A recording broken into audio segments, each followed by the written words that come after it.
তরুণ বন্ধুদেরকে এই বিষয়গুলো বুঝতে হবে।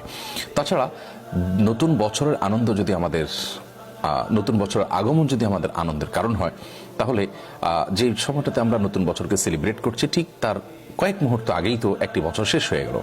যার আগমন আনন্দের কারণ হয়, তার বিদায়টাও তো বেদনা এবং কান্নার কারণ হওয়ার কথা। আমরা নতুন বছরের আগমনে যদি আনন্দ করতে হয়, তাহলে আমাদের এই বছরটি যেটি চলে গেল সেটির কারণে তো আমাদের কাঁদা উচিত, কারণ একটি সুযোগ আমাদের জীবন থেকে হাতছাড়া হলো এবং আমার জীবন থেকে একটি বছর খসে পড়লো। আমার অর্জন এর ঝুলিতে কি আছে না আছে সেই হিসেব আমাদের মেলানো দরকার। অতএব এই সমস্ত দৃষ্টিকোণ থেকে একজন বিবেকবান যুবক, একজন বিবেকবান মানুষ কখনো 31st নাইটকে সেলিব্রেট করতে পারেন না। অ্যাজ এ মুসলিম এটি করতে পারেন না, অ্যাজ এ বাঙালি তিনি এটা করতে পারেন না, অ্যাজ এ বাংলাদেশি তিনি এটা করতে পারেন না।